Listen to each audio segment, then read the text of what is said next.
जब बच्चे पैदा होते हैं तो कभी उनकी सांस उखड़ रही होती है। सेग्रीगेशन स्टैंडर्ड ये इतनी बेहतरीन ट्रेनिंग्स कहाँ से अडॉप्ट? हमारे पास ये मिथ है कि हम अगर बच्चा शीशे में डाल देंगे तो बच्चा सेफ हो जाएगा।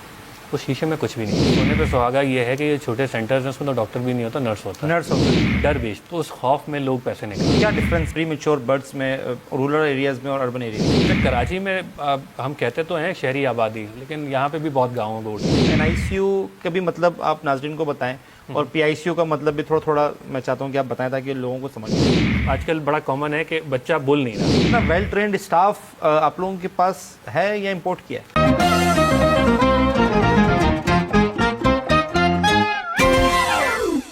बिस्मिल्लाहिर्रहमानिर्रहीम, अस्सलाम वालेकुम। आप देख रहे हैं अशनाओ, मैं हूं आज़म रज़ाक। नाज़रीन, एक और एपिसोड के साथ आपकी खिदमत में एक बार फिर हाजिर हैं। इस वक्त हमारे साथ एक ऐसी शख्सियत मौजूद हैं, मुझे भी जिनके बारे में इतनी ज़्यादा मालूमात नहीं थी, लेकिन जब मैं इनसे मिला, जब मैंने चीज़ों को देखा, जब मैंने परखा तो मुझे बहुत खुशी हुई। तो फिर मैंने इन्हें अपने आज स्टूडियो में एक प्यारे से इंटरव्यू के लिए बुला लिया है। हमारे साथ मौजूद डॉक्टर शाहिद रज़ा साहब, चीफ ऑपरेटिंग ऑफिसर हैं Sindh institute of child health and neonatology के। बहुत शुक्रिया, अस्सलाम वालेकुम। वालेकुम अस्सलाम। बहुत शुक्रिया सबसे पहले टाइम देने के लिए। आप लोगों को बहुत बिजी जो है ना वो शेड्यूल होता है और मीटिंग्स वगैरह ये वो चलती रहती हैं। तो Sindh institute of child health के बारे में हम बात करेंगे, लेकिन पहले शुरू करते हैं आपकी जर्नी से कि आपकी जर्नी किस तरह आज Sindh institute of child health को आपने कैसे ज्वाइन किया? देखिए, अगर मैं अपनी जर्नी की बात करूं तो मैं वो कुछ लोगों में से हूं जिन्होंने MBBS किया और फिर ये तय कर लिया कि क्लिनिकल नहीं बनना और मैनेजमेंट देखनी, क्योंकि ये सब चीज़ें मैंने अपने हाउस जॉब के दौर में देखी कि डॉक्टर और जो मैनेजमेंट है उसके बीच में एक बहुत बड़ा गैप है, वो आपस में सिंक नहीं है, जिसकी वजह से शायद बहुत सारी ऐसी चीज़ें हैं, जो फैसिलिटीज़ हैं जो डॉक्टर देना चाहते हुए भी नहीं दे पाते। तो उस दौर से लेकर मैंने फिर अपना हेल्थ मैनेजमेंट में MBA किया और फिर एक NGO को ज्वाइन किया, जो पुराने ज़माने में आपको याद होगा शायद अमन के नाम से स्टार्ट हुई थी। बिल्कुल, जिसको एक्वायर कर लिया सिंध गवर्नमेंट ने इस वक्त। सो मेरी जर्नी में ज़्यादातर वो ऑर्गेनाइजेशन रही जिनको शायद मैंने स्टार्ट किया है। ओके। 2009 में मैंने उनके साथ काम स्टार्ट किया तो वो स्टार्ट हुई थी। फिर मैंने 2016 में चाइल्ड लाइफ फाउंडेशन को ज्वाइन किया। ओके। तो चाइल्ड लाइफ फाउंडेशन उस वक्त अर्ली फेज़ में थी, उस वक्त 2 ER थे, और जब मैंने उसे छोड़ा 2020 में तो तकरीबन 10 ER के साथ वो काम करी, तो आज तो माशाल्लाह वो और बहुत ज़्यादा आगे जा चुकी है। Then I join AKU। तो AKU में भी मैं जिस इदारे के जिस पार्ट में गया था वो था centre of excellence for trauma and emergency, उसकी भी बुनियाद रखी गई थी। अच्छा। वो एक रिसर्च सेंटर था जिसमें एक पूरी ट्रॉमा एंड इमरजेंसीज़ के ऊपर रिसर्च होनी थी, ट्रेनिंग होनी थी। तो तकरीबन 2 साल के करीब उसके साथ मैं एसोसिएट रहा। एंड देन फिर मैं Sindh institute of child health and neonatology में आया और हमने ज्वाइन किया, और अगस्त में इसको मैंने ज्वाइन किया। तो उस वक्त हमने अपना पहला चिल्ड्रन इमरजेंसी स्टार्ट किया, चिल्ड्रन हॉस्पिटल स्टार्ट किया कुरंगी में, अगस्त 2022 में। एंड उसके बाद अब हम सखर में मौजूद हैं, नवाबशाह में मौजूद हैं, गोइंग डाउन द लाइन इंशाल्लाह आज़म बस्ती, सोबराज, मीरपुर ख़ास, लाड़काना, ये सब पाइपलाइन है, और ये मेरे लिए टारगेट है कि मैं इसे मार्च तक स्टार्ट कर दूँ। अच्छा, तो आप लोगों को जो पहला सेंटर था वो 2022 में इस्टेब्लिश होना शुरू हुआ? जी, इन्हीं स्टार्ट किया हमने। अच्छा। उसकी ये समझ लें कि एक हमारे लिए एक चैलेंज ये रहता है गवर्नमेंट के साथ काम करने में, और गवर्नमेंट के साथ भी, कि बिल्डिंग तो बन जाती है, उसको चलाने वाले लोग नहीं होते। बिल्कुल ऐसे ही। तो ये बिल्डिंग जो है कोई करीबन 2016-17 से रेडी खड़ी हुई थी और खाली थी। ओके। फिर कोविड आया तो कोविड में इन्होंने इसमें एक फ्लोर जो है स्टार्ट किया, कोविड का सेंटर बना। अच्छा, कोविड सेंटर बना। जब 2020-21 में कोविड डाई डाउन हो गया तो बिल्डिंग फिर खाली हुई। ओके। और 2022 में वो हमारे हवाले तो बिल्डिंग का बनाने का पर्पस क्या था? एग्जिस्टिंग जो सिंध गवर्नमेंट की बिल्डिंग थी उसमें से कुछ फैसिलिटीज़ को यहाँ शिफ्ट करना था। ओके। वो डेफिनेटली वो SNE होती है और उसमें सामान आना होता है, सारी चीज़ें। हाँ, वो बहुत लॉन्ग प्रोसेस है गवर्नमेंट का। तो वो सारा प्रोसेस फॉर्चुनेटली डिले हुआ, जिससे हमें फ़ायदा हुआ और हमें एक बनी बनाई बिल्डिंग मिली। हमने उसे रेनोवेट किया और ये पूरी फैसिलिटी को स्टार्ट किया, और अल्हम्दुलिल्लाह मैं ये दावे से कह सकता हूँ कि जितनी बड़ी फैसिलिटी इंटेंसिव केयर के लिए हमने इस्टेब्लिश की है पूरे कराची में, और हम ये क्लेम भी करते हैं कि पूरे पाकिस्तान में टर्शरी केयर का लेवल इंटेंसिव केयर यूनिट नहीं है इससे बड़ा बच्चों के लिए। अच्छा, असल में हमारी कुछ ऑडियंस ऐसी है जो ये मेडिकल टर्मिनोलॉजीज नहीं समझती, तो आसान अल्फाज में ज़रा बताएं व्यूवर्स को कि क्या फैसिलिटी है आप लोगों की? देखिए, जो हमने जब स्टार्ट किया तो सबसे बड़ा प्रॉब्लम हमें जो नज़र आया कि जब बच्चे पैदा होते हैं तो कभी उनकी सांस उखड़ रही होती है और कभी वो सांस ले ही नहीं पाते क्योंकि वो प्री मेच्योर होते हैं। प्री मेच्योर से मुराद वो बच्चा वक्त से पहले जो पैदा हो जाए। राइट। तो वो सारे बच्चों के लिए वो फैसिलिटीज़ या तो अवेलेबल नहीं थी, या अवेलेबल थी तो प्राइवेट सेक्टर में ज़्यादातर अवेलेबल थी। और प्राइवेट सेक्टर का मतलब है कि एक दिन का कम से कम भी 50 से 70 हज़ार रुपया पर बहुत डे। आसानी से, बहुत आसानी। तो मैं वो कहता ना मोहतात अंदाज़ा बता रहा हूँ, बहुत कम, बिल्कुल सही कह रहे हैं। इससे ज़्यादा कहीं लग जाते हैं। तो वो जब फैसिलिटी हमारे पास मौजूद है तो ये समझ ले जो बच्चा एक दिन का हो और 28 दिन तक, उसके लिए वो जो कहते हैं ना शीशा इंक्यूबेटर जी, इंक्यूबेटर मौजूद है। उनके लिए जो उनके लंग्स खोलने के लिए हम जो कहते हैं सरफेक्टेंट डलता है, उसकी ट्रेनिंग और उसकी एक्सपर्टीज़ बहुत लिमिटेड लोगों के पास है। ओके। वो हमारे पास मौजूद है। प्लस उसको खुदा ना खास्ता वेंटिलेटर की ज़रूरत पड़े तो वो 47 वेंटिलेटर आज हमारे पास अवेलेबल हैं, सिस्टम में मौजूद हैं, जो चल भी रहे हैं। All of them equipped with ventilators. Yes, ventilators plus incubator इस वक्त हमारे पास 52 हैं, उसमें 47 वेंटिलेटर्स मौजूद हैं। ओके। सो वो दोनों साइड पे यूज़ होते हैं। जो 28 दिन तक का बच्चा उसे हम न्यूनेट कहते हैं और उसे न्यूनेटल इंटेंसिव केयर में रखते हैं।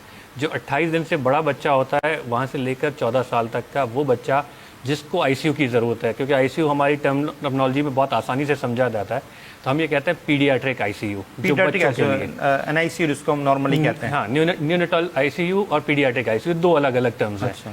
जो 28 दिन के बच्चे हैं वो न्यूनेटल आईसीयू में जाएंगे, जो 28 दिन से बड़े बच्चे हैं वो पीडियाट्रिक आईसीयू में जाएंगे। ओके। और उसके बाद फिर इंटेंसिव केयर यूनिट जो बड़ो अडल्ट का होता है वो एक सेपरेट होता है। उसके भी हमारे पास पीडियाट्रिक आईसीयू के भी 28 बेड मौजूद हैं, equipped with the ventilator as well. So ये दो डिस्टिंग्विश फैसिलिटी हैं जो इस वक्त कराची के लिए नेमत से। टोटल नंबर ऑफ बेड्स कितने हैं इस वक्त हमारे पास? फंक्शनल बेड जो हैं 135 है in the Korangi sector, in the Korangi hospital. इसके अलावा 200 बेड का हॉस्पिटल सखर में मौजूद है हमारा, जो फंक्शनल है, जो फंक्शनल है, उस वक्त काम कर रहा है। आज ही मुझे वो बताया कि हमारे 30 इंक्यूबेटर नए वहाँ पहुँचे हैं, 30 पहले मौजूद थे।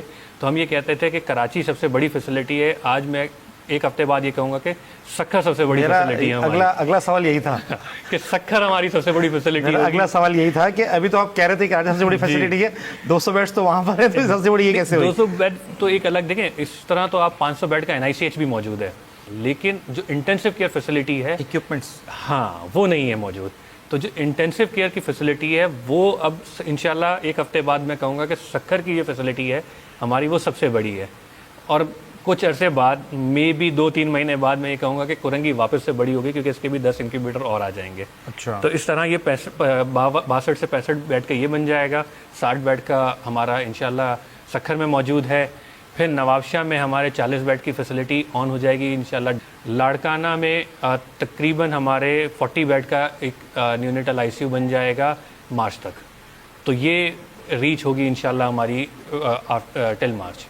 अच्छा, अभी आप लोगों की जो कितनी फैसिलिटीज़ जो हैं फंक्शनल है? 3 फैसिलिटी इस वक्त काम कर रही हैं। एक कुरंगी में है, दूसरी लाड़काना में है, सॉरी सखर में है, और तीसरी नवाबशाह में। आपको कराची में आज़म बस्ती में फैसिलिटी मिलेगी, वो हमारी एक यूनिक फैसिलिटी होगी। उसका जिक्र करता चलूँ कि जेपीएमसी में हमें एक रिक्वेस्ट आई वहीं के कंसल्टेंट के हवाले से कि जी हमारे पास तकरीबन डेली 40 डिलीवरीज होती हैं, 35 से 40 एक डिलीवरीज होती हैं जेपीएमसी के OBGYN में, और उसमें से करीबन 3 से 5 बच्चे रोज़ मर जाते हैं। द रीज़न इज़ के जो सबसे करीब तरीन फैसिलिटी वो NICH है, और JPMC का जो बच्चा है एग्जैक्टली, लेकिन उसके लिए रिक्शा चाहिए या एम्बुलेंस चाहिए वहाँ तक जाने के लिए, क्योंकि जब बच्चा नौज़ायदा बच्चा पैदा होता है उसको हाथ में ले जाकर, जाहिर है वो आप उसको ओपन जो है ना एनवायरनमेंट में ले जा सकते। तो ये प्रॉब्लम आ रहा था। तो हमने ये किया कि JPMC के साथ ही मिल के, वहाँ पर पेशेंट एड फाउंडेशन है, उनके साथ कोलैबोरेट किया और वहीं पे 10 बेड का एक नर्सरी बना दी। और उसके बाद अब तक तकरीबन सितंबर 2022 से अब तक जितना भी टाइम गुजरा, तकरीबन साल का टाइम गुजर गया हमारा, तो 16,000 डिलीवरीज हमने वहाँ अटेंड की हैं। पाकिस्तान की न्यूनेटल मोर्टेलिटी इस वक्त 39 है पर 1000 लाइव बर्ड, बहुत ज़्यादा है। एग्जैक्टली। और हमने जो JPMC में ये काम स्टार्ट किया तो हमारे पास जो अब इस वक्त न्यूनेटल मोर्टेलिटी है वो 4.7 है पर 1000 JPMC में। ओके, तो ये नंबर वेरी क्यों कर रहे हैं? हाँ, ये वेरी इसलिए कर रहा है कि हम उनको जहाँ बेबी पैदा हो रहा है वहाँ रिसीव कर रहे हैं। हमारा न्यूनेटोलॉजिस्ट वहाँ मौजूद है, उसको इमीडिएट जो रिक्वायरमेंट है वो उसको वहाँ मिल रही है। नर्सरी की ज़रूरत है, नर्सरी मिल रही है। और अगर शिफ्ट करना है, वेंट की ज़रूरत है, तो फिर हम अपने कोरंगी शिफ्ट कर रहे हैं। तो एक इंटीग्रेटेड या कोलैबोरेटिव एफर्ट के साथ OBGYN और चाइल्ड केयर फैसिलिटी दोनों काम करी। 39% से 4.5 4.7 पे हम अभी 4.7 तो ये बहुत बड़ा डिफरेंस है। बहुत बड़ा। इसी को देखते हुए हमने ये पिच किया गवर्नमेंट ऑफ सिंध को कि जी देखें, ये दोनों फैसिलिटी कंबाइन होनी चाहिए, मदर एंड चाइल्ड। मतलब कोलैबोरेटिव फैसिलिटी अगर होगी तो बहुत सारी चीज़ें जो है ना बेहतर हो सकती हैं। तो उन्होंने इसी जम्न में हमें आज़म बस्ती का सेंटर दिया है और उससे हमें फंक्शनल करना है इंशाल्लाह मार्च तक। उसमें ये दोनों फैसिलिटी होंगी। तो OBGYN भी हम आज़म बस्ती में कोई MNCH है?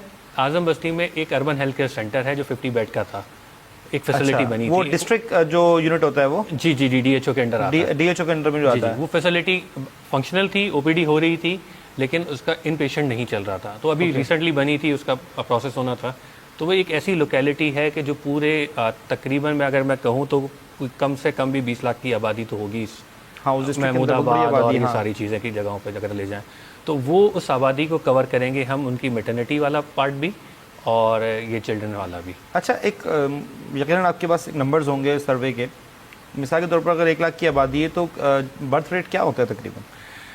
सब पाकिस्तान में इस वक्त बड़ा सीरियस मसला है बर्थ रेट का, और मुझे एग्जैक्टली नंबर याद नहीं है मैं, क्योंकि चाइल्ड के हवाले से काम करता हूँ। तो मोर्टेलिटी का मुझसे पूछ ले, मैं आपको सारे बता दूंगा नंबर। लेकिन बर्थ रेट काफ़ी हाई है पाकिस्तान, बहुत हाई है ना? बहुत हाई है। पाकिस्तान इस वक्त टॉप 10 कंट्रीज़ में आता है बर्थ रेट में भी और मोर्टेलिटी में भी, दोनों में माशाल्लाह। अच्छा। आगे कम किसी में भी नहीं है। मतलब उधर से भी उधर से भी। अच्छा, तो अभी आज़म बस्ती का जो DHQ है आप उसको एक्वायर करेंगे, वहीं पे उसी फैसिलिटी में बनाएंगे, कोई नई बिल्डिंग? जी, उसी फैसिलिटी में हम बनाएंगे। एक फ्लोर कुछ जी, उसमें रेनोवेशन प्रॉपर होगी। उसमें हमारे OTs बनेंगे, लेबर रूम्स बनेंगे, और फिर ये इंक्यूबेटर्स लाने हैं, ये सारी चीज़ें हम उसमें। अगर हम इसको विजुलाइज करें, आप लोगों की जो कोरंगी की फैसिलिटी हैं, जो फंक्शनल फैसिलिटीज़ हैं, तो आप किससे कौन से हॉस्पिटल से या कौन से आप फैसिलिटी से इसको कंपेयर करेंगे अगर स्टैंडर्ड की बात करें?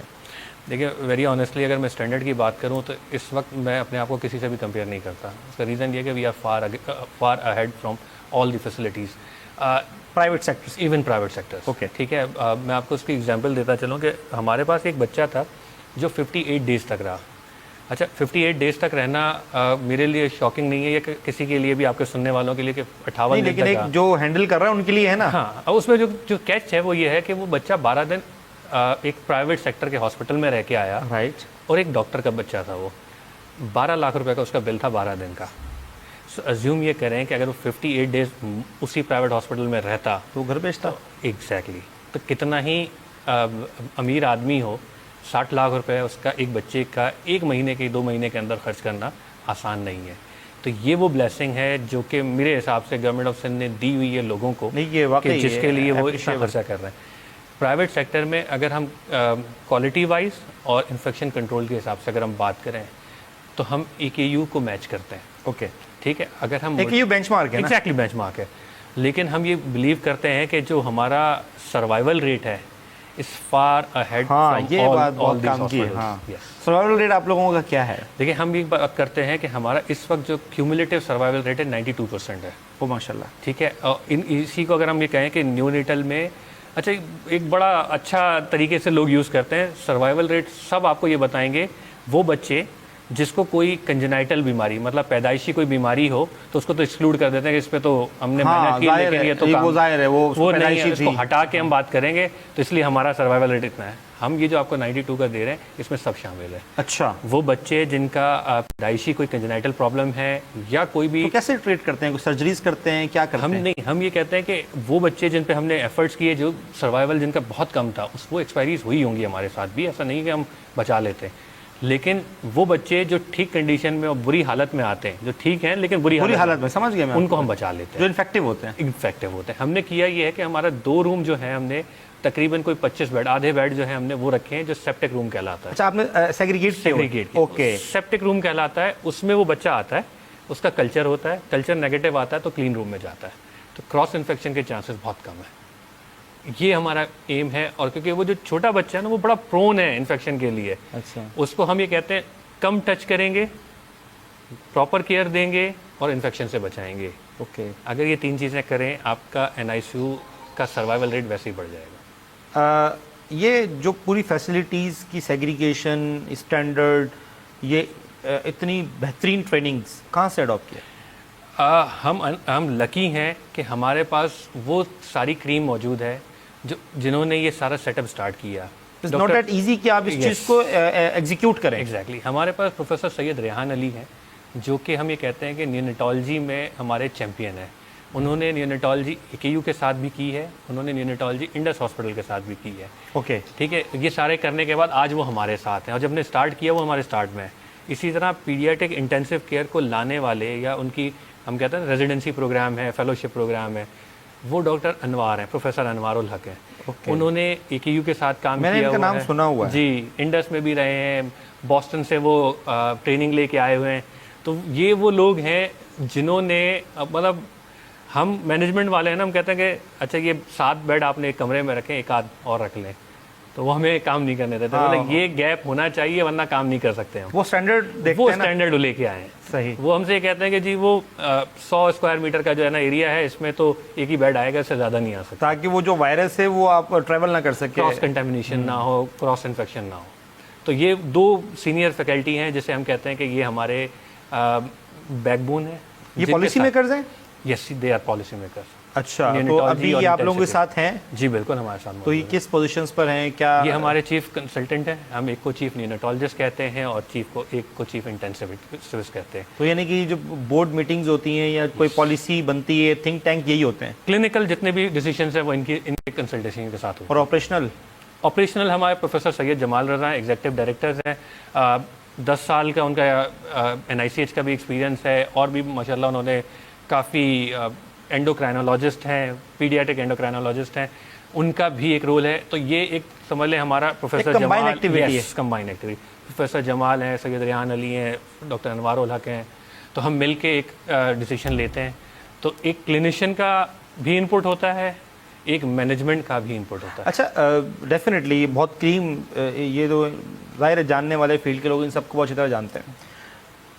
तो जब आप लोगों की टीम जब ये थिंक टैंक बैठे होते हैं और जब मीटिंग्स या किसी पॉलिसी को बनाने की बात हो रही होती है, तो डेफिनेटली हर तरफ से इनपुट आता है। फिर एक जगह पर लोग आके बोलते हैं ठीक है ये हम कर लेते हैं, जैसे कोविड के टाइम पर हुआ था। बिल्कुल ऐसे ही। तो क्या गवर्नमेंट ऑफ सिंध का कोई इस तरह की रोकथाम या कोई ऐसी चीज़, देखें गवर्नमेंट चाहती है कि हम मिनिमम बजट के ऊपर काम करें। ऐसे ही। जब आप बजट ले रहे होते हैं या आप जब फंड रेजिंग के ऊपर जा रहे होते हैं, तो जाहिर है मुख्तलिफ ऑर्गेनाइजेशन आप लोगों को फंड कर रही होंगी, तो उसमें डायरेक्ट फंडिंग उनकी होती है या गवर्नमेंट ऑफ सिंध के थ्रू आप लोगों के पास फंडिंग आती है और उसकी अप्रूवल्स आप लोगों को लेनी पड़ती है? हमें देखिए बहुत सिंपल सी है, हमारा वन लाइनर बजट है। इस वक्त जो सोल डोनर हमें कहते हैं हम, वो सिंध गवर्नमेंट है। ओके। गवर्नमेंट ऑफ सिंध से हमें जो भी इसका अमाउंट है वो मिला है।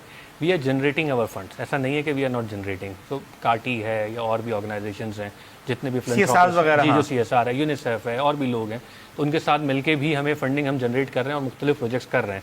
लेकिन अगर हम ये कहें कि मेजर डोनर कौन है, तो वो सिंध गवर्नमेंट है। हमारा इनिशिएटिव उनका ही है ना? उन्हीं का है। हमारा एक बोर्ड है जिसमें जो हेल्थ मिनिस्टर है वो चेयरमैन है और इसी के साथ एक ट्रेजरी बेंच से, एक अपोजिशन बेंच से मेंबर है कौमी असेंबली का, एंड देन फिर वो एक पीडियाट्रिशियन है, फिर एक सोशल सोसाइटी का एक मेंबर है, एक जिस तरह की ऑर्गेनाइजेशन होती है, जिस तरह की ऑर्गेनाइजेशन की। सो दे आर वेरी कोऑपरेटिव। हम उनके सामने अपना फाइनल प्रपोजल लेके जाते हैं और अब तक उन्होंने कोई रेजिस्टेंस हमें दी नहीं है। अच्छा, ये ना करें, ये एक पॉजिटिव जो है ना Exactly, चीज़ है। अच्छा, अगर आप सेपरेट कोई फंड रेजिंग करते हैं तो उसमें आप अपने रिसर्च के प्रोजेक्ट कर सकते हैं, या कोई एक्सटेंशन है, कोई किसी चीज़ को एक्सपेंड करना है, तो उसके लिए आप लोग उन फंड्स को you are free to use. Yes, Okay. कोई इशू नहीं है। तो अभी आप लोग जिस पोजीशन पर हैं, अभी 3 फैसिलिटीज़ आप लोगों की फंक्शनल हैं और वो हैं, तो मैं ये चाह रहा था कि आप इसको विजुअलाइज अगर आप करना चाहें और आप अगर किसी को आम ज़बान में समझाना चाहें, तो आप इस तरह कह रहे हैं कि हम मतलब we are far better than the private organisation as well. एक आम बहुत रूटीन है, बहुत ज़्यादा कॉमन है, और मैंने ये चीज़ फेस की है मेरे अपनी फैमिली के अंदर, कि जब एक बच्चा पैदा होता है, आसान अल्फाज में, जब बच्चा पैदा होता है तो वो एक पीडियाट्रिक के पास उसको चेकअप करवाते हैं, जो गायनेकोलॉजिस्ट होती हैं आपकी, जो भी आप लोगों के ऑपरेशन कर रहे होते हैं। उसके बाद उसका डिसीजन लिया जाता है कि आया इस बच्चे में जो है ना वो क्या कमी पेशी है या खुदा न खास्ता कोई बीमारी तो नहीं है। उसकी डायग्नोसिस के बाद ही उसको पेरेंट के हवाले किया जाता है कि वो इसकी डायग्नोसिस है। इन केस वो बच्चा जाहिर है इन्फेक्टिव है या वैसे कोई मसला है, तो उसको फ़ौरन शीशे के अंदर यानी कि इंक्यूबेटर के अंदर डाल दिया जाता है उसकी एक बहुत बड़ी फीस होती है। तो मेरा पूछने का मकसद ये है कि अभी मिथ है वो ये है कि वो जानबूझकर उसके अंदर उसको वहाँ रख दिया जाता है कि एक तो पैसे बनाए जाएं, जो कि प्राइवेट हॉस्पिटल में बहुत कॉमन सी बात है, मैं और आप इनकार नहीं कर सकते इससे। अच्छा, उसमें अंदर जो चार्जेस, जिस तरह आपने कहा कि 1 लाख रुपए पर डे चार्ज हो रहा था, तो आया ये चार्जेस काफ़ी हैं या इससे खर्चा कम आता है? टू बी ऑनेस्ट, देखिए हमारे पास ये मिथ है कि हम अगर बच्चा शीशे में डाल देंगे तो बच्चा सेफ हो जाएगा। उस शीशे में कुछ भी नहीं है, मैं आपको बहुत क्लियर बता रहा हूँ। उस इंक्यूबेटर में सिर्फ टेम्परेचर कंट्रोल होता है, राइट, और कोई चीज़ नहीं होती। बाकी जितने भी सर्किट्स हैं, वेंटिलेटर है, ड्रग्स हैं, मेडिसिन है, ट्यूब्स हैं, उनके लैब टेस्ट हैं, ये सब सेपरेट हैं। अगर कोई बच्चे को उसमें डाल के कहता है कि जी इसके चार्जेस हैं, पैसे लेते हैं, ऐसा नहीं है कि नहीं लेते, बिल्कुल लेते हैं, उसकी एक अलग फीस है। द रीज़न बिहाइंड इट कि ये इंक्यूबेटर 4 लाख रुपए का भी मिलता है और 20 लाख का भी मिलता है। अब आपकी वो है कि क्या क्या फैसिलिटी उसके अंदर, क्या क्या आपने प्रोविजंस डाली हैं कि वो कर सकते हैं। मेरे हिसाब से इतने पैसे नहीं लगते, ठीक है। ये उनका प्रॉफिट मार्जिन है, कंसल्टेंट की फ़ीस है, वो सारी चीज़ें अगर हम इस वक्त रफली भी देखें तो हमने अपना एक बिल जनरेट करते हैं कि पर डे, तो हमारे हिसाब से 28,000 रुपये एक बच्चे पे पर डे खर्चा आता है, including ventilator. Including ventilator cost. 28,000 रुपये अगर आप लोगों को आ रहा है तो डेफिनेटली उनका ज़्यादा ही आ रहा होगा। डेफिनेटली मैं वही कह रहा हूँ कि उनके कंसल्टेंट के चार्जेस एंड एवरीथिंग, क्योंकि आप लोगों को तो बहुत सारी चीज़ें सब्सिडाइज भी मिलती है, सब्सिडाइज मिलती है। ऐसा ही है ना? ऐसा ही है, बिल्कुल ऐसा ही है। अब सब्सिडाइज बड़ा क्वेश्चन मार्क है। मैं उसकी एग्जांपल देता हूँ और मैं ये कहता हूँ हमारे लोग खुद भी बेहिस हैं। मैं अब उसका रीज़न ये दूंगा कि हम एक सिरिंज खरीदते हैं टेंडर से, और टेंडरिंग प्रोसेस में वो सिरिंज हमें 20 रुपये की मिल जाती है। इस वक्त वो मार्केट में 70 रुपये की बिकती है, वही सिरिंज सेम कंपनी भी वही है, सारी चीज़ें वही हैं। तो जब वो 70 रुपये की एक मेडिकल स्टोर वाला बेच रहा है तो उसको मार्जिन है ना। अगर चलो उसको 20 की नहीं मिल रही होगी, 30-35 की मिल रही होगी, तो वो अपना मार्जिन कम करे तो लोगों को फैसिलिटेट कर सकता है, लेकिन वो ये करने के लिए तैयार नहीं है। तो इसके पीछे तो बहुत बड़ी, आपको पता है, एक माफिया बैठी है। और मैंने इसके ऊपर थोड़ी रिसर्च की थी तो मैं हैरान हो गया था जब मैंने जो प्रोडक्शन कंपनीज हैं उनसे बात की और उनकी जब मैंने प्राइसेस देखे और जब मैंने रिटेल के प्राइसेस देखे तो मैं दंग था। एग्जैक्टली यार ये इतना मतलब 80% 70% का डिफरेंस है। डिस्पोजेबल में बहुत मार्जिन है, बहुत ज़्यादा मार्जिन है। नहीं, जो मेडिकल वो हैं, फार्मास्यूटिकल कंपनीज हैं, उसमें भी मैंने देखा कि बहुत लार्ज, एक नंबर, बहुत ह्यूज मार्जिन है। अच्छा, एक चीज़ और, ये जो जगह जगह फैसिलिटीज़ बनी होती हैं, जैसे हॉस्पिटल्स हैं, छोटे हॉस्पिटल्स जी, जो मकानों के अंदर या दुकानों के अंदर बनाए हुए होते हैं, तो उसके बारे में आपका क्या ख्याल है? ज़ाहिर है ख़ास तौर पर चाइल्ड हेल्थ की बात करें तो उनके बारे में क्या ख्याल है कि वो फैसिलिटीज़ मुनासिब हैं अगर किसी बच्चे का वहाँ इलाज करवाया जाए? ऑनेस्टली नहीं, मुनासिब तो नहीं है, लेकिन ये सारी अपॉर्चुनिटी इसलिए बनती है कि जो रियल फैसिलिटी है वो मौजूद नहीं है। जब आप किसी को एक ऑप्शन दिखाएंगे तो लोग अपना बिजनेस भी बनाएंगे। राइट। ऑल्दो कि सिंध हेल्थ केयर कमीशन इस पर बहुत काम कर चुका है, रजिस्ट्रेशन कर रहा है, मिनिमम उन्होंने स्टैंडर्ड्स बना लिए हैं। उसकी इम्प्लीमेंटेशन में शायद because it is a culture change, उसमें टाइम लगेगा। 9 साल से काम कर रहा है, उसमें टाइम लगेगा। हाँ। वो मतलब इतने एक्टिव नहीं है, प्रोएक्टिव होना चाहिए। एग्जैक्टली, प्रोएक्टिव होना। लेकिन वो अब ये देखें ना कि एक 20 साल से एक चीज़ चली आ रही है, उसमें एक इदारा आपने 20 साल से नहीं, 70 साल से चली आ रही है तो उसको ख़त्म करना इतना आसान नहीं होगा। So they are working on it, but I guess हाँ, उस पर और एक्टिवली काम किया जाए तो वो फैसिलिटी स्टैंडर्ड की नहीं है। मैंने आपको बताया ना, वो करते यही है कि वो शीशे में डाल देते हैं बच्चे को और ऑक्सीजन लगा देते हैं, बस। बाकी अल्लाह की मर्जी है। हाँ, अच्छा, वो नमूनिया के बायस बनता है फिर। हाँ, वो तो बहुत सारे इन्फेक्शन लेके आएगा, क्योंकि एक इंक्यूबेटर जब खाली होता है तो उसकी क्लीनिंग होती है। क्लीनिंग होने के लिए वो प्रॉपर आधा पौन घंटा 2-3 घंटे के लिए वॉश होता है, क्लीन होता है, डिसइंफेक्ट होता है, उसके बाद वो रेडी होता है किसी और बच्चे के लिए। यहाँ तो एक निकलता है दूसरा डाल देते हैं। हाँ, तो पहले वाले भी चेंज नहीं करते, तो पहले वाले का ही इन्फेक्शन उसको क्रॉस इन्फेक्शन हो जाता है। तो ये जो चैलेंजेस हैं ये बड़े डिफरेंट हैं। इस पे काम करने की ज़रूरत भी है और मेरे ख्याल से गवर्नमेंट को इस पे, मतलब सिंध हेल्थ केयर कमीशन को इस पे इनिशिएटिव लेना चाहिए। मैं पिछले दिनों एक कराची की बड़ा पुराना इलाका है, वहाँ गया, शू मार्केट से आगे नेपियर रोड की तरफ। तो वहाँ पर मैंने देखा कि पूरी एक गली थी, उसके अंदर सारे डेंटिस्ट बैठे हुए थे जी। अच्छा, वो डेंटिस्ट आप देखेंगे तो वो ऐसा लग रहा था कि वो परचून की दुकानें हैं, पर्दे लगाए हुए हैं, इक्विपमेंट स्टरलाइज्ड हैं, नहीं हैं, कितने ख़तरनाक इन्फेक्शंस, मतलब वो पूरी लाइन से दुकानें हैं। और मैं हैरान था कि मुझे बड़ी मजबूरन ये कहना पड़ रहा है कि सिंध हेल्थ केयर कमीशन जो है ना वो क्या कर रहा है। ये तो आप शुक्र करें कि अब वो चीनी दंदान साज से हट के डॉक्टर तो बन ही गए हो। नहीं, चीनी दंदान साज ही है वो। आज भी आप चले हैं सदर में, आपको बड़ा बड़ा लिखा नजर आएगा चीनी दंदान साज। और मैंने तो सदर के अंदर अभी तक, मतलब आज से 10 साल 15 साल पहले तक फुटपाथ पर दंदान साज देखे हैं। और शायद आपको सदर के पुराने इलाकों में आज भी मिल जाएगा और उनको कोई पूछने वाला नहीं है। ऐसे ही वो बस सिर्फ ये है कि वो पहले फुटपाथ पर बैठते थे, अब दुकान खोलकर बैठ गए, तो वही चीनी दंदान साज है। वो आपको एम्प्रेस मार्केट के गिरदोनवा में नजर आएंगे। बिल्कुल ऐसे ही। ठीक है। अच्छा, बड़ी मज़े की बात आपने की कि ये जो खर्चा ही 28,000 रुपये तक का आता है आप लोगों के लिए, अगर हम वहाँ लगा लें, उनका सब्सिडाइज नहीं होती चीज़ें, तो वो टेंडर नहीं कर रहे होते, तो वहाँ पर ख़र्चा 28 के बजाय 40-45 आ जाता होगा एवरेज अगर हम बात करते हैं। तो ये चार्ज एक्स्ट्रा क्यों करते हैं और उनको कोई कंट्रोल किस तरह किया जा सकता है? देखिए, ऐसा कंट्रोल मैकेनिज़्म नहीं है। एक डॉक्टर के लिए ये कहना बहुत आसान है कि जी आपको ये भी बीमारी है, ये भी बीमारी है, ये भी बीमारी, तो जस्टिफाई भी कर लेगा। और सोने पे सुहागा ये है कि ये छोटे सेंटर्स हैं, उसमें तो डॉक्टर भी नहीं होता, नर्स होता है। नर्स होता है, राइट। ठीक है, तो वो आप डर बेचते हैं बेसिकली। आप माँ को ये बताते हैं कि जी ये, बाप को माँ को कि जी ये नहीं करेंगे तो ये हो जाएगा, और अगर ये नहीं होगा तो फिर ये हो जाएगा, अब आपकी मर्ज़ी है।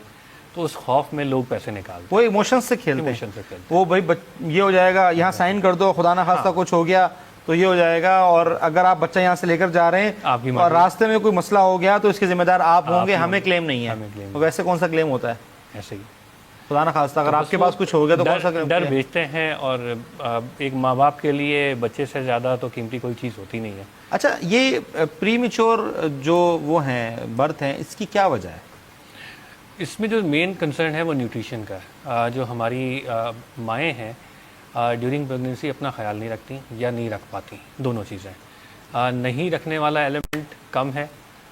इस वक्त जो मुल्क के हालात हैं, दूर दराज के इलाके हैं, वहाँ लोगों को पास खाने का प्रॉब्लम है। वो बेचारी जो रोटी हमें जनरली मिलती है वो खा लेती हैं, और उनमें जो कॉम्प्लिकेशन है वो क्या कहते हैं, इसे आयरन डेफिशिएंसी है। उनमें खून की हमेशा ही कमी रहती है। अच्छा, ये ऐसा नहीं है कि सिर्फ उन औरतों में जो कि प्रेग्नेंट है या देहात में रहती हैं, ये एक जनरल फिनोमेना भी है। अगला सवाल था मेरा हमारे फीमेल्स में कि उनके वो लेवल कम रहता है। एंड देन फ्रूट इंटेक जो है वो हमारे पास लोगों का कम है, बाय इन लार्ज कम है। जिससे ये कहें कि या हम ये कहें कि अगर हम मल्टीविटामिन भी लेंगे तो आयरन सप्लीमेंट नहीं लेते, क्योंकि उनका ये ख्याल है कि इससे दांत जो है वो निशान आ जाता है दांत पे आयरन सप्लीमेंट लेने से। तो ये एक थोड़ा सा है नॉर्म, अब कुछ हद तक आता भी है, ऐसा नहीं है, लेकिन उसकी आप केयर कर सकते हैं। तो इस वजह से उसका यूज़ भी कम है आयरन सप्लीमेंट का। ऑल्दो के डॉक्टर जब फर्स्ट डे प्रेगनेंसी पे आता है आयरन सप्लीमेंट देते हैं और बहुत सी चीज़ें देते हैं, लेकिन शायद न्यूट्रिशन इसका मेजर फैक्टर है हमारी फीमेल्स में, प्रीमेच्योर बेबीज़ का। अच्छा, तो आप लोग तो सारी पूरे सिंध में काम कर रहे हैं, अर्बन रूरल्स, क्या डिफरेंस है प्री मैच्योर बर्ड्स में रूरल एरियाज़ में और अर्बन एरियाज़ में? अच्छा, कराची में हम कहते तो हैं शहरी आबादी, लेकिन यहाँ पे भी बहुत गाँव गोट हैं। कुरंगी का इलाका अगर हम देखें जहाँ हम काम कर रहे हैं, कहने को तो वो अर्बन एरिया है, लेकिन वहाँ की जो वाटर, सैनिटेशन, बाकी जो चीज़ें हैं वो अर्बन रूरल एरिया से ज़्यादा बेहतर है। सैनिटेशन की बात आपने कर दी और बहुत बड़ा इशू है वाटर सैनिटेशन की। अगर हम बात करें, जो हम टैप वाटर है हमारा, वो उसके बारे में आपका क्या कहना है? हमारे पास टैप वाटर तो कुरंगी हॉस्पिटल में तो आता ही नहीं है, अव्वल तो नहीं, जो जनरल बात, मतलब मैं वही बात कर रहा हूँ। और अगर हम बोरिंग भी करते हैं और जनरली लोग ये करते हैं, प्रॉब्लम उसमें ये आती है कि उसका TDS 1500 तक आता है। TDS वाकई 1500 आता है, ठीक है। अब 1500 TDS में वो क्या कहते हैं, बॉयल करने के बाद भी वो नीचे तो नहीं आएगा, पीने का TDS तो नीचे नहीं आएगा ना। एग्जैक्टली, लेकिन लोग तो यूज़ कर रहे हैं। नहीं, लोग तो बॉयल भी नहीं कर रहे हैं। एग्जैक्टली, तो जब नहीं कर रहे हैं तो उसके साथ जितनी भी हार्डनेस है और वो चीज़ें जो वो एब्जॉर्ब कर रहे हैं, तो उसका रिएक्शन तो आएगा, इनफैक्ट बीमारियां भी आएंगी और प्रॉब्लम भी आएगी। एक्सेस अमाउंट है किसी भी चीज़ का या उसका कम अमाउंट है तो वो उसका तो नुकसान तो आएगा। तो ये बड़ा चैलेंज है। वाटर तो टैंकर वाले मुझे ना पकड़ लें, लेकिन उनका बिजनेस है। कुरंगी जैसे इलाके में अगर आप ये कहें कि हाइड्रेंट बने हुए हैं, तो अब ये अंदाज़ा लगा लें कितने लोगों को मजबूर किया जाता है कि वो पानी हाइड्रेंट खरीदें। अब वहाँ के लोग तो नहीं खरीदते, कितना खरीद लेंगे। नहीं तो ये तो हाइड्रेंट सिर्फ कोरंगी का मसला नहीं है। नहीं, मतलब मैं तो एक उस एरिया की बात कर रहा हूँ जहाँ हम काम कर रहे हैं, वहाँ की लोकेलिटी की बात कर रहा हूँ। मैं मानता हूँ कि कुरंगी में अगर इस वक्त हम कहते हैं 29 लाख की आबादी है, और 29 लाख की आबादी में से 5 लाख ही होंगे जो ये ख़रीद पाते होंगे, बाकी 25 लाख क्या करते होंगे? वो बोरिंग या इधर उधर से इस्तेमाल करते होंगे। एग्जैक्टली। तो मतलब कहने का ये सैनिटाइजेशन में अगर हम देखा जाए नॉर्मली, अगर हम टैप वाटर की बात करें जो हमारे घरों में पानी आता है, तो वो पीने के लिए उसका क्या it's not fit for drinkable. ठीक है, हम ये कहते हैं कि अगर लेस देन 500 TDS है तो फिर भी एक्सेप्टेबल लेवल है। मेरे ख्याल से आइडियल 400 है। आइडियली तो हम 200 से नीचे कहते हैं। हम कोशिश करते हैं कि आरओ करें और आरओ के बाद हमारा जो पानी आ जाए वो 200 तक आ जाता है, हम उसको उसी को यूज़ करवा रहे हैं। आइडियल 200 से 300 TDS का है ना। 200 से 300 तो लेस देन 500 भी एक्सेप्टेबल है। समहाउ WHO कहता है कि लेस देन 700 भी अगर अवेलेबिलिटी नहीं है तो आप कर सकते हैं, लेकिन 1000 से अबव तो खैर बहुत ज़्यादा है। बहुत ज़्यादा। तो वो आपके ज़ाहिर ऑर्गन्स को नुकसान पहुंचाएगा। ये तो एक जनरल है ना कि बोरिंग की हमने पानी निकाल लिया 1500 का है, फिर जो हमारा टैप वाटर अगर कहीं आता भी है तो उसके साथ जो हमारी ड्रेनेज की लाइंस हैं वो तो भी चुकी हुई हैं। NICU और PICU के अलावा आप लोग क्या क्या चीज़ें ऑफ़र कर रहे हैं? अच्छा, NICU का भी मतलब आप नाज़रीन को बताएं, और PICU का मतलब भी थोड़ा थोड़ा मैं चाहता हूँ कि आप बताएं ताकि लोगों को समझ में आए। देखिए, NICU तो हम कहते हैं नवज़ायदा बच्चों का इंटेंसिव केयर यूनिट, जिसमें 28 दिन तक का बच्चा NICU में जाता है और 28 दिन से ऊपर का बच्चा जो भी है वो PICU में हम मूव करते हैं। तो ये दो, पीडियाट्रिक इंटेंसिव केयर यूनिट और न्यूनेटल इंटेंसिव केयर यूनिट, ये दो सर्विसेज हम कहते हैं कि प्राइमरी फंक्शन हम अपने आप को कहते हैं कि हमारा काम यही है। इसके अलावा हमारी जनरल OPDs भी होती हैं। OPD सर्विसेज में हमने एक काम ये किया है कि जनरल पीडियाट्रिक्स के अलावा वो सब स्पेशलिटीज़ जिसकी बच्चों को ज़रूरत है, फॉर एग्जांपल प्रोफेसर जमाल रज़ा जो मैंने बताया अभी कि एंडोक्राइनोलॉजिस्ट हैं, वो पीडियाट्रिक एंडोक्राइनोलॉजिस्ट की OPD करते हैं। डॉक्टर अर्जुमन हैं, वो पीडियाट्रिक कार्डियोलॉजी की OPD करते हैं। प्रोफेसर ज़फ़र नज़ीर हैं, वो पीडियाट्रिक सर्जरी की OPD करते हैं।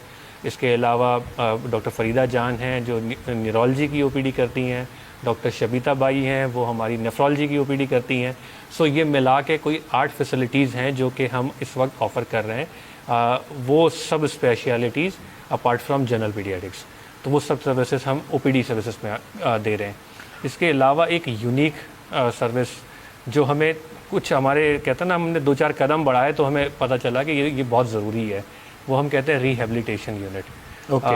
उसमें होता ये है कि जो वो बच्चा जिसे हम कहते हैं ऑटिस्टिक है, ऑटिज़म का शिकार है। ऑटिज़म, मैंने वो सीरीज़ देखी गुड डॉक्टर, तो उसमें वो बड़ा अच्छा, बड़ी अच्छी सीरीज़ थी। वो उसके लिए या किसी और किसी भी ऐसी डिजीज़ का शिकार है जिसमें वो अपने रेगुलर रूटीन काम नहीं कर पाता, उसका मोटर फंक्शन प्रॉपर नहीं है। मोटर फंक्शन मतलब हाथ पांव हिलाना, इस साइज सेंसरी फंक्शन प्रॉपर नहीं है, कोई महसूस करने की हिस्स उसकी कमज़ोर है, तो उसके लिए ये फैसिलिटी जो मैं कह रहा हूँ रिहेबिलिटेशन का डिपार्टमेंट है, वो बहुत काम करता है। तो वो मेडिकली इसको आप करते हैं या फिजियोथेरेपी के थ्रू, किस तरह, क्या मैकेनिज्म? ये हैंड टू हैंड है, दोनों चीज़ें होती हैं। जो न्यूरोलॉजिस्ट हैं हमारी वो उसे असेस करती हैं। अगर उनकी कोई EEG, जैसे हम ECG करते हैं दिल की, इसी तरह दिमाग की EEG के होती है, EEG होती है।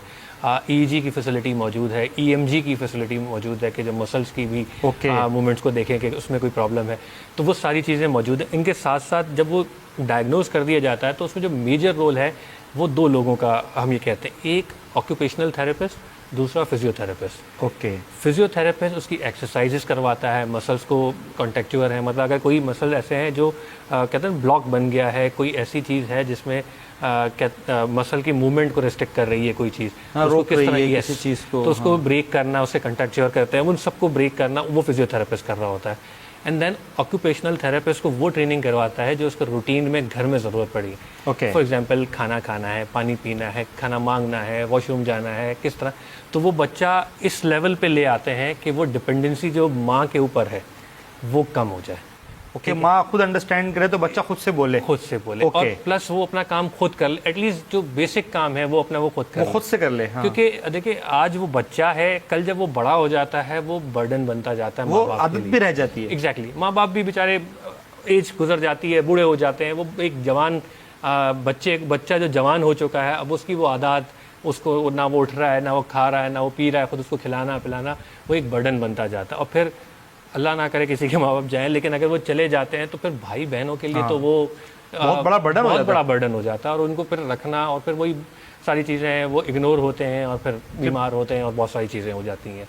सो ये वो फैसिलिटी है जो हमारे ऑक्यूपेशनल थेरेपिस्ट उनको देते हैं, तो वो इस लेवल पे आ जाते हैं। और आजकल तो माशाल्लाह वो लोग इतने बेहतर काम करते हैं कि उनके इंस्टीट्यूट भी बना दिए हैं गवर्नमेंट ने, तो वो जाके वहाँ कुछ सीख जाते हैं, कोई आर्ट का काम कर लेते हैं, कोई छोटी मोटी चीज़ें वो करना भी शुरू। अच्छा, तो हम इनको इन बच्चों को आप किस कैटेगरी में काउंट करें, स्पेशल बच्चों में काउंट कर रहे होते हैं?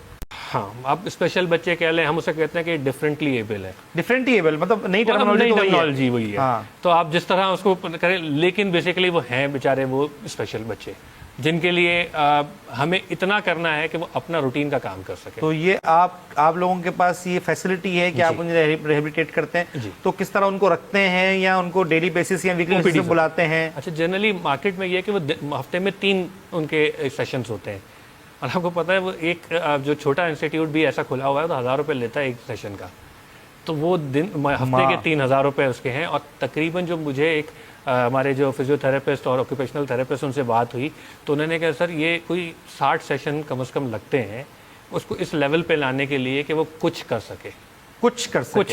अगर वो जब 60 सेशन, तो अब आप अंदाज़ा लगा लें कम से कम भी 60,000 रुपये एक बच्चे के ऊपर लगता है, एक्सक्लूडिंग मेडिसिन। और तो टेस्ट करवाना है वो, really need. हाँ, वो अपना सिर्फ क्या कहते हैं आएगा, फिजियोथेरेपी करवाएगा थोड़ी देर, और फिर अब प्राइवेट वालों में प्रॉब्लम ये है कि वो सेशन छोटा करते हैं, 15 मिनट का कर लेंगे, 20 मिनट का कर लेंगे। हाँ, वो जाहिर है पेपर्स पूरे करते हैं। जो हमारा फिजियोथेरेपिस्ट वो 45 मिनट का सेशन करता है एक बच्चे के साथ, तो 45 वो मिनट इक्विपमेंट्स के थ्रू करते हैं, किस तरह करते हैं?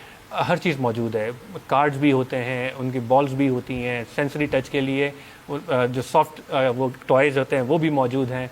फिर वो क्या कहते हैं पैरेलल बार्स होती हैं जिसको पकड़ के बच्चा चलना सीखता है, वो मौजूद हैं।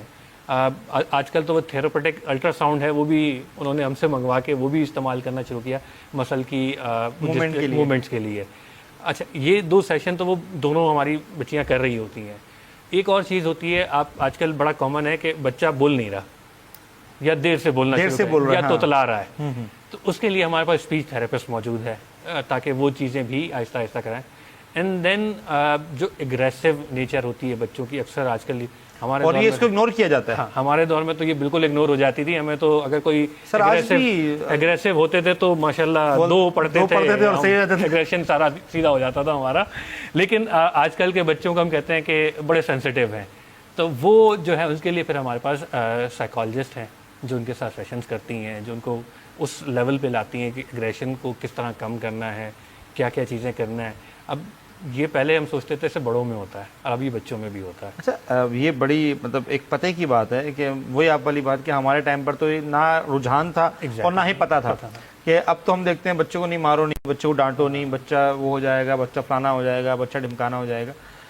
तो इतने छोटे बच्चे को डिटरमिन करना, एनालिसिस करना, उसको समझना, इतना वेल ट्रेंड स्टाफ आप लोगों के पास है या इम्पोर्ट किया है? नहीं, हम इस बात में लकी हैं, हमने स्टाफ इंपोर्ट भी किया बहुत सारी जगहों से, अच्छी जगहों से हमने उनको अच्छी सैलरी ऑफ़र करके अपने पास भी ऐड किया। फिर उनकी जो एक होता है ना इंसान की, जब आप एक इरादा अच्छा करें तो लोग जमा हो जाते हैं, सही, अल्लाह की भी मदद आती है और लोग जमा होना शुरू हो जाते हैं। अब ये जो हमारे मतलब माशाल्लाह चारों ही बच्चियाँ हैं और बड़ा कहते हैं ना एग्रेसिवली काम करते हैं, तो वो एक दफ़ा मेरे पास आई और कहने लगी कि सर मुझे एक बैटरी चाहिए अपने पेशेंट की असेसमेंट के लिए। मैंने कहा तो कौन सी बैटरी चाहिए, लाओ मैं मंगवा देता, कितने वोल्ट की। फिर वो हंसने लगी, मैं कह रही सर बैटरी मीन्स के हमारा असेसमेंट टूल है जिससे हम बच्चे को असेस करते हैं कि इस बच्चे को किस थेरेपी की ज़रूरत है। सो वो पाकिस्तान में नहीं मिलती, तो वो हमने मंगवाई। मज़ेदार चीज़ है, यूएस से बताओ कौन सी बैटरी चाहिए। कौन सी बैटरी, तो यूएस से हमें इंपोर्ट करनी थी। यूएस से वो हमें पड़ रही थी 4.5 लाख रुपए की। अच्छा, यूके से जब मंगवाई तो उसकी कीमत पड़ी 90,000 रुपये। अब आई डोंट नो उन्होंने क्यों सस्ती की हुई थी, तो हमने यूके से इंपोर्ट की। अब वो जब आई तो हो सकता है कि प्रोडक्शन वहाँ पर हो, आई डोंट नो, जो भी था हमारा तो फ़ायदा था। हमने वो 90,000 रुपये की उन्होंने हमने कहा दे दें, मंगवा लेते हैं। अब वो आ गई, कस्टम वालों ने रोक ली, तो 30,000 रुपये कस्टम ड्यूटी दी हमने। तो आप लोग तो टैक्स एग्जेम्प्ट नहीं है? नहीं, हमारे पास वो एग्जाम्पशन वाली अभी तक वो क्लॉज है नहीं। गवर्नमेंट कहती है आप पैसे ले लें, टैक्स दे के वापस हमें दे दें, लेकिन एग्जाम्शन नहीं है। अच्छा, एग्जाम्पशन एग्जाम्शन नहीं है, तो वो बहरहाल सारे इक्विपमेंट जो इम्पोर्टेड है वो सारे टैक्स पेड है। टैक्स पेड है। तो ये तो मैं ये समझता हूँ कि ये एक गवर्नमेंट ऑफ सिंध का थोड़ा सा ड्रॉबैक है। इसको आप वो कहते हैं यहाँ से पैसे देते हैं, फिर वहीं से घूम के अपने नहीं, वो तो फेडरल गवर्नमेंट को भी जाते हैं। एग्जैक्टली, दोनों जा। लेकिन मैं तो चाहता हूँ कि जो आपको फंड मिल रहा है, मतलब एक जाहिर एक मुख्तलिफ ऑर्गेनाइजेशन आपको फंड दे रही है, वो फंड आपका अच्छी जगहों के लिए यूज़ हो। अच्छा, ये एग्जाम्शन थी पहले, मेरे ख्याल 2 साल पहले तक ये एग्जाम्शन थी कि 50 बेडेड अगर हॉस्पिटल है तो उसके ऊपर जो है कुछ ड्यूटीज़ नहीं है। लेकिन वो एग्जाम्शन वेव कर दी गई फाइनेंस बिल में कि जी नहीं, अब तो आप हर चीज़ पे टैक्स देंगे। आई डोंट नो, गवर्नमेंट के भी चैलेंजेस हैं क्या है। की पैट्री पे 30,000 टैक्स दिया। हाँ, हमने 30,000 रुपये टैक्स देखे। लेकिन ये दुखता है, लाजमी सी बात है। अगर वो चीज़ हम उसको बता भी रहते कि यार ये पेशेंट के काम आएंगी, बच्चों के काम आएंगी, मल्टीपल बच्चों पे। खैर बहरहाल वो आसान ये था कि आप ये 30,000 रुपये की ड्यूटी लें और हमारी चीज़ हमें दें। तो माशाल्लाह से इस तरह की चीज़ें हैं जो कि हमारे लोग यूज़ करते हैं और जो पाकिस्तान में मौजूद नहीं है। वो अमेरिकन सोसाइटी ऑफ साइकोलॉजी, उससे वो एफिलिएटेड हैं, लाइसेंस है, वो जो ट्रेनर्स हैं, और वो उस बैटरीज को यूज़ करते हैं, उससे असेसमेंट करते हैं, उनसे उनको पता चलता है कि कितने सेशन, कौन सा सेशन। तो आप लोगों ने कैसे उनको ढूंढा? मैंने आपको कहा ना, हमने इरादा किया और ये लोग हमारे साथ जुड़ते चले गए। हमें नहीं पता, वेरी ऑनेस्टली, इतना आसान नहीं है इन लोगों को ढूंढना। मैं हैरान हो रहा हूँ, और इन लोगों के साथ मैंने बहुत सारी मदद हमें अल्लाह की तरफ से ऐसी आई है जो हमें नहीं पता कि कैसे जुड़ गई है। अच्छा, दूसरी चीज़ अब हम ये कर रहे हैं कि जो हमारा नर्सिंग स्टाफ है, क्योंकि जब आप ट्रेन कर लेते हैं तो बाकी इदारे भी ये सोचते हैं कि यार ट्रेन बंदा ले लो, तो वो उसका टर्नओवर बढ़ता है, वो छोड़ के चला जाता है। अब क्योंकि इन बेचारों की सैलरी 60,000 70,000 के करीब ही है, तो अगर उनको कहीं 10,000 रुपये ज़्यादा भी मिलते हैं तो दे मूव। हाँ। कि चलो 80,000 मिल रहे हैं, 10,000 इस मैटर टू देम, तो इसलिए वो चले जाते हैं।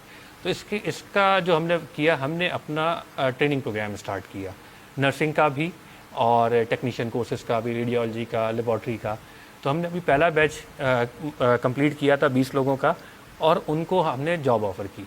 अच्छा, जनरली आप ट्रेनिंग करने जाएं तो आपको कोई जॉब ऑफर नहीं करता, कोई ऑफ़र भी नहीं करता, और फिर पैसे भी देने पड़ते हैं। या अगर गवर्नमेंट कोई ट्रेनिंग ऑफ़र कर रही है तो उसका कोई स्टाइपेंड नहीं होता, फ्री में होती है, लेकिन स्टाइपेंड नहीं होता। हाँ, तो हमने उन्हें ये कहा कि आप टाइम से आएँ, टाइम से जाएँ, टाइमिंग पूरी करें, सब सेशन आपसे हाउस जॉब करवाएंगे। हम आपको 10,000 रुपये स्टाइपेंड देंगे आने जाने के, ताकि आपके आने जाने का खर्चा भी हम दे देंगे। तो हमने उनको 10,000 स्टाइपेंड दिया पढ़ने का, तो वो पढ़ते भी रहे और 10,000 रुपये भी महीने के उनको मिलते रहे। और फिर हमने उनको आज अपनी जॉब पे भी ले लिया। सो जो मिनिमम वेज 37 है, हमने उनको 40 ऑफ़र की कि यार योर स्टार्टिंग सैलरी इज़ 40,000। और उसके साथ अब वो ट्रेन बच्चा है जो कोरा हमारे पास आया था, और उनको हमने वो सिखाया जो हम सिखाना चाहते थे। राइट, जैसा उन्होंने हमारे अपनी फैसिलिटी में, एग्जैक्टली अपनी फैसिलिटी में, अपने एसओपी के मुताबिक। सो ये हमारा पहला बैच कंप्लीट हुआ है। अब इंशाल्लाह हम मोस्ट प्रॉब्ली नेक्स्ट वीक में एडवर्टाइज करेंगे। नर्सिंग असिस्टेंट का कोर्स है, 20 बच्चे हम फिर लेंगे और फिर उनकी ट्रेनिंग करेंगे। और एक सेशन हम एक और बैच हम सखर में स्टार्ट करेंगे, ताकि वहाँ पर तो आप फैसिलिटी के अकॉर्डिंग बैचेस जो है ना तैयार करेंगे, ताकि नियरेस्ट आप लोगों के पास जो है ना वो लोग आ जाएं। और वहाँ जाहिर है जब लोकल लोग आएंगे तो लोकल लैंग्वेजेस और ये वो जो लैंग्वेज की हर्डल्स हैं, ये आप लोगों के बैरियर्स भी है। आप एक समझ लें कि एक जॉब क्रिएशन का भी काम कर रहे हैं, जॉब क्रिएशन भी, और लोगों को ट्रेन भी कर रहे हैं। फिर वो हमारे साथ नहीं जुड़ते, कहीं और चले जाते हैं, उसका भी हमें कोई मसला नहीं। वो जाहिर है ट्रेन पाकिस्तान में, हाँ, कहीं भी जाएगा ट्रेन बंदा जाएगा तो अच्छा, एटलीस्ट ट्रेन तो होगा, एटलीस्ट ट्रेन। नर्स तो नहीं बैठा होगा डॉक्टर की जगह। जो नॉर्मली मैंने बहुत सारे ऐसे टेक्नीशियंस देखे हैं और बहुत बड़ी बड़ी फैसिलिटीज में, ऐसा ही है। प्राइवेट फैसिलिटीज की बात करो। अच्छा, गवर्नमेंट फैसिलिटीज लोग, माहौल तो बड़ा ख़राब होता है, जो मेरी पर्सनल ऑब्जर्वेशन है। गवर्नमेंट फैसिलिटीज़ का माहौल तो थोड़ा सा आपको लगता है कि ठीक है, ये स्टैंडर्ड को मीट नहीं कर रहा होता, लेकिन जो वहाँ का स्टाफ होता है वो वेल ट्रेंड होता है। बिल्कुल, वेल ट्रेंड और वेल नॉलेजेबल। ठीक है, वो कहता है ना, पब्लिक सर्विस कमीशन पास करके आ जाता है, तो जो पास करता है उसको कुछ ना कुछ तो आता है, तभी तो पास हो जाता है वो। हाँ, तो पब्लिक सर्विस कमीशन पास करना इज नॉट इजी टास्क। अच्छा, एक चीज़ और मैंने देखी, अब हम जिस जगह जा रहे हैं वहाँ पे जितने भी गवर्नमेंट के लोग हैं, जो गवर्नमेंट जॉब कर भी रहे हैं, वो गवर्नमेंट जॉब छोड़ के हमें ज्वाइन कर रहे हैं। अच्छा, डिफरेंस सैलरी का भी है, ऐसा नहीं है कि सैलरी का डिफरेंस नहीं है, लेकिन वो कहते हैं कि हम अपने आप को FCPS किया हुआ है और वो जनरल OPD कर रहा है, तो वो कहता है ना, डॉक्टर की एक भूख होती है, डॉक्टर की भूख होती है, मेरी ये फील्ड है। एग्जैक्टली। तो वो काम ही नहीं कर रहा, तो फिर वो उसको छोड़ के हमें ज्वाइन करते हैं और फिर हमारे साथ काम करते हैं। ऑल्दो कि उनको फाइनेंशियल भी बेनिफिट होता है, अच्छा खासा बेनिफिट होता है, पॉलिश भी होते हैं। पॉलिश भी होते हैं। और हम तो ये कहते हैं कि भाई आपने 8 घंटे दिन के देने हैं, ये नहीं हो सकता कि 4 घंटे की ड्यूटी अच्छा, और आप लोगों बाकी की घर। ओपीडीज की टाइमिंग और जो उसकी ट्रॉम, अच्छा आप लोग कैसे बच्चे, आप लोग इन पेशेंट बच्चे कैसे लेते हैं? 2-3 जगह से हमारी एडमिशन है। एक तो ओपीडी से एडमिशन होता है, जनरल ओपीडी से, दूसरा ईआर से एडमिशन होता है, तीसरा रेफरल होते हैं। तो 3 तरह से हमारे तो पास आप लोगों बच्चे का आते हैं। ईआर है? हाँ, ईआर हमारा जो है इस वक्त चाइल्ड लाइफ फाउंडेशन चला रहा है कराची में, बिकॉज वो पहले से एग्जीक्यूट किया हुआ था, वो चल रहा था, तो उनके साथ हमारी कोलेब्रेशन है, साथ काम उसी करते हैं। फैसिलिटी में? उसी फैसिलिटी में। सक्खर का ईआर हम खुद चलाते हैं और वो फुल फ्लैज हॉस्पिटल हम चलाते हैं। जो हमारा नवाबशाह का है हॉस्पिटल, वो तो है ही इंटेंसिव के, उसमें हमारी ओपीडी नहीं है। तो हम अब जो दूसरा ईआर चलाएंगे या अपनी एडमिशन करेंगे ओपीडी की, वो आजम बस्ती में होगा, सोबराज में होगा। तो ये 2 फैसिलिटी हम इसमें करेंगे अपनी प्रॉपर। अच्छा, अगर कोई इस तरह आप लोगों को लगता है कि कोई बच्चा ईआर में आता है या कोई बच्चा रेफरल्स पर आता है किसी डॉक्टर के, तो जब आप लोगों के पास जगह ही नहीं होती तो फिर उनको कहाँ आप रेफ़र करते हैं या कहाँ आप उनको मूव करने का सजेशन देते हैं? हम मूव नहीं करते, हम करते ये हैं कि हम ये कहते हैं कि आप हमें समरी भेजें, जैसे हमारे पास जगह होगी फिर हम आपको गो हेड देंगे कि आप मूव करें। नहीं, वो बच्चा अगर इंटेंसिव हो, नहीं, वो तो किसी न किसी फैसिलिटी में है, सही है, या नहीं है तो फिर वो ईआर में लैंड करता है। वो ईआर में रहता है, जैसे ही हमारे पास स्पेस बनती है हम पहले ईआर वाले बच्चे को ले लेते हैं, ठीक है। फिर जगह बनती है तो वो समरीज जो ईआर में कब तक होल्ड करेंगे आप उससे? ईआर में देखिए हमारे पास फैसिलिटी मौजूद है, जनरली वो ईआर में 24 आवर्स तक होल्ड होता है, इससे ज़्यादा हम होल्ड नहीं कर नहीं सकते? हाँ। कर नहीं सकते, या करने की कोशिश करते हैं कि उसको ले लें। तो हमारे पास जो बच्चा डिस्चार्ज हुआ उसकी जगह नया बच्चा आ गया, तो कोशिश ये होती है कि ईआर से बच्चा ऊपर आ जाए। और बाकी जो बहुत सारे हॉस्पिटल्स हैं जिसमें ऑलरेडी मौजूद हैं, अब जनरली होता ही है कि प्राइवेट सेक्टर वाले ज़्यादा अप्रोच करते हैं जब वो एग्जॉस्ट हो जाते हैं फाइनेंशियली। अब वो 20 दिन 15 दिन उन्होंने प्राइवेट तो कर लिया, अब बच्चे को तो लॉन्ग टर्म स्टे चाहिए, तो फिर वो अप्रोच करते हैं, तो फिर हम उनको थोड़ा सा होल्ड करवाते हैं। देखिए हक उनका है जो पहले ईआर में आ गया, और फिर बाकी वो भी लोग हैं जिनकी ज़रूरत है, तो जैसे जगह बनती जाती है फिर हम उनको कॉल करते रहते हैं। ये तो बहुत अच्छा जो है ना वो इकदाम है। तो अभी कराची में, जाहिर है कराची में देखा जाए तो सेंसस के हिसाब से तो आबादी बहुत कम है, लेकिन आप लोग तो रोज़ चीज़ों को फेस कर रहे होते हैं। तो जो 4 करोड़ की आबादी है उसमें कितनी फैसिलिटीज़ आप लोग और बनाने का प्लान है आप लोगों का? दो और फैसिलिटीज़ हैं और शायद 2026 तक एक और फैसिलिटी इसमें ऐड हो जाए, तो तकरीबन 4 फैसिलिटीज़ हमारी कराची में हो जाएंगी। ओके, तो 4 फैसिलिटीज़ कराची में हो जाएगी इंक्लूडिंग आजम बस्ती? जी, आजम बस्ती, सोबराज, एक हमारा कुरंगी का हो जाएगा। चौथी कहाँ बनाएंगे? एक और फैसिलिटी है, उसका अभी नाम लेना बेहतर नहीं है क्योंकि वो कोई और रन कर रहा है, तो जब वो फ्री हो जाएगी तो वो नाजमाबाद वाली साइड पे एक और उस तरफ आ जाएगी। उस तरफ आ जाएगी। तो वी वाज जस्ट प्लानिंग कि एक कुरंगी पे आ जाए, एक नाजमाबाद वाली ईस्ट में साइड आ जाए, एक आपके सेंट्रल में आ जाए, हाँ। फिर वो सदर वाले रीजन में आ जाए।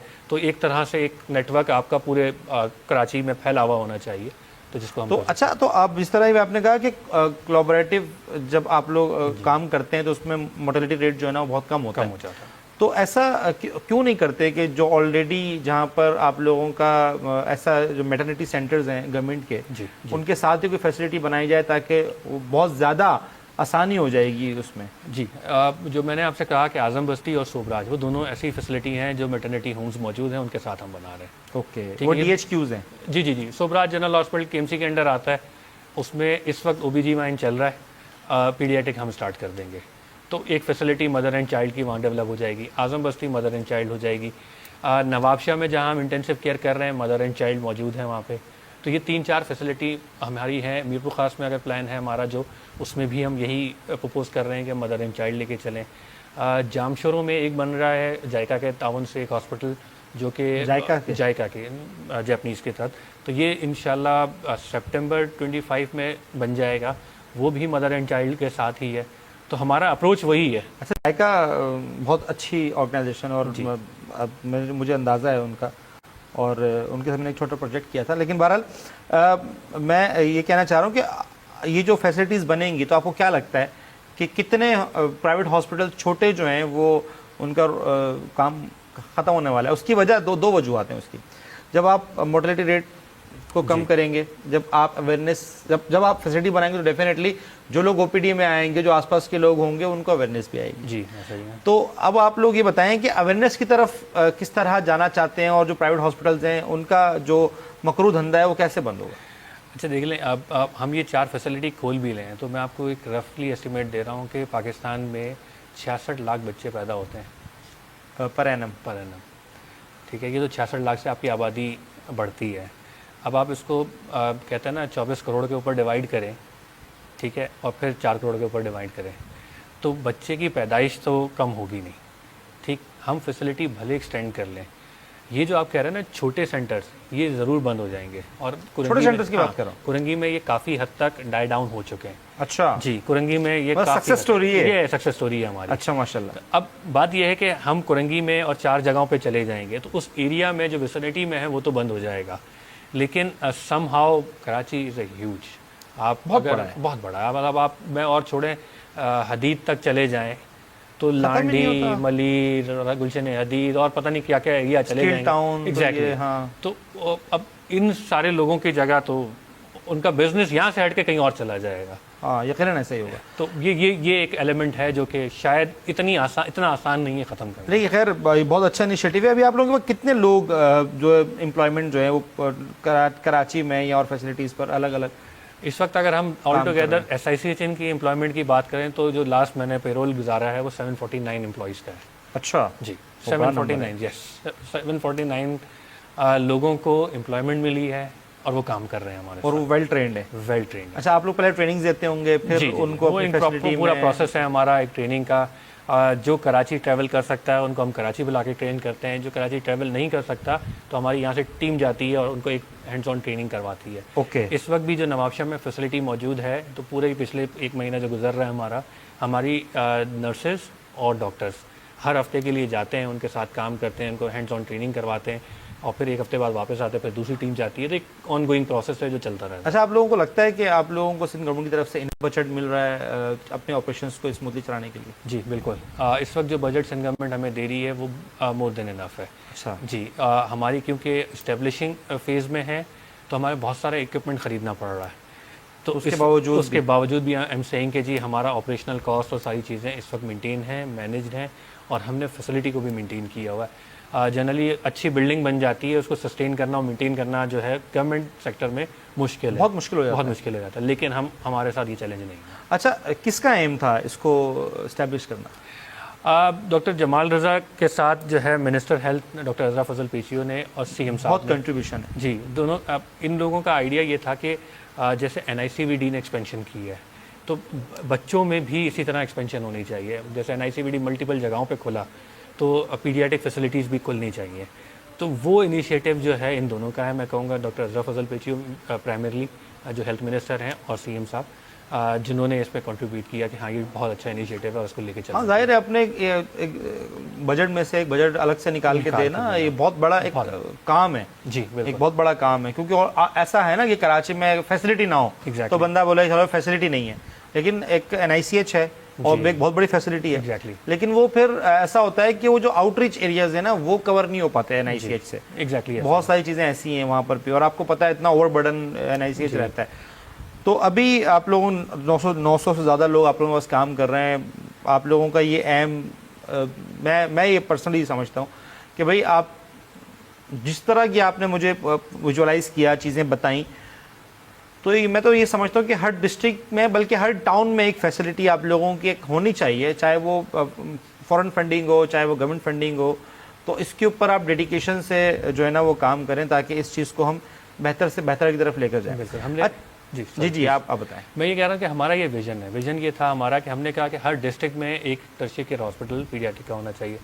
सिंस 30 डिस्ट्रिक्ट्स हैं उसमें करना गवर्नमेंट के लिए शायद इस वक्त नहीं होगा, तो फिर हमने ये प्रपोज़ किया हर डिविजनल हेडक्वार्टर में एक फैसिलिटी होनी चाहिए और हर डिस्ट्रिक्ट में पीडियाट्रिक यूनिट्स होने चाहिए और इनकी इंटीग्रेशन होनी चाहिए कि अगर कोई सीरियस बच्चा है तो उसको डिविजनल हेडक्वार्टर में रेफ़र किया जा सके। So we are working on those line और आहिस्ता आहिस्ता उसी पे काम चल रहा है जो आपने बात नहीं। खैर 2 साल में आप लोगों की बहुत खूबसूरत स्टोरी है। जी बिल्कुल। ये अगर 2022 की बात करें, जी बिल्कुल, इस्टेब्लिशमेंट 2022 से और 2024 के अंदर अगर आप ये क्लेम कर रहे हैं कि हमारे स्टैंडर्ड जो हैं वो एक बेंचमार्क को मीट कर रहा है और हमारी फैसिलिटीज़ जो है वो एक्सपेंड हो रही हैं कि एक फैसिलिटी जिसको आप बड़ा कहते थे अब दूसरी फैसिलिटी बड़ी होने वाली है, फिर वही फैसिलिटी दोबारा बड़ी होगी। और एक बहुत सारी चीज़ें ऐसी हैं कि जो मैं समझता हूँ कि बहुत अप्रिशिएट 2 साल के अंदर एक बहुत बड़ा इनिशिएटिव है कि आपने 900 लोगों को रोज़गार भी दिया, इतने सारे बच्चों को ट्रीट भी किया, सक्सेस स्टोरी भी रही होंगी। मैं इंशाल्लाह आऊँगा आप लोगों के फैसिलिटी में और इन चीज़ों के ऊपर हम इंशाल्लाह एक अच्छी डॉक्यूमेंट्री भी बनाएंगे ताकि इस चीज़ को प्रमोट किया जाए। अब प्रिवेंटिव चीज़ों के ऊपर अगर हम काम करें तो आप कुछ व्यूवर्स को कुछ सजेशन, कोई मशवरे देना चाहते हैं? देखिए, हम ये कहते हैं कि हर इदारे का अपना रोल है और हम ये कहते हैं कि इनिशिएटिव्स मौजूद हैं। किसी हद तक पीपीएचआई एक ऐसा इदारा है जिसने प्राइमरी एंड प्रिवेंटिव हेल्थ पे काम किया है, ठीक है, और उसकी रीच भी, एक्सेस भी मौजूद बहुत है। एक्सेस है। बहुत एक्सेस है। अच्छा, रूरल एरियाज में बहुत ज़्यादा है। और खैर यहाँ पर भी बहुत सारी ऑर्गेनाइजेशंस हैं जो प्राइमरी हेल्थ पे काम कर रही हैं। One of them is Sinha foundation, जिसकी बहुत ज़्यादा प्राइमरी हेल्थ की क्लिनिक्स हैं और बहुत सारी चीज़ें काम कर रहे हैं। So they are working on it. हम जो काम कर सकते हैं हम वो काम कर रहे हैं। अच्छा, लोगों को जो काम करना है उसको बहुत ही बेसिक हम कहते हैं टर्मिनोलॉजी है, हैंड वॉशिंग करें। कोई भी काम करें उससे पहले हैंड वॉश कर लें। हैंड वॉश कर लेंगे तो आप आधी से ज़्यादा बीमारियों को, बच्चे को कम से कम छूने से पहले, दूध पिलाने से पहले, जो भी चीज़ें हैं वो खिलाने से पहले, अगर आप हैंड वॉश कर लेते हैं तो आप बहुत हद तक अपने बच्चे को सेफ रख सकते हैं। हैंड वॉशिंग इज़ की, जो कि कोविड ने हमें सिखाई थी और फिर भूलते जा रहे हैं। भूलते जा रहे हैं। अच्छा, देखिए हमारा मज़हब भी हमें सिखाता है कि आप इन चीज़ों को वो लेकर चलें, हैंड वॉश करें।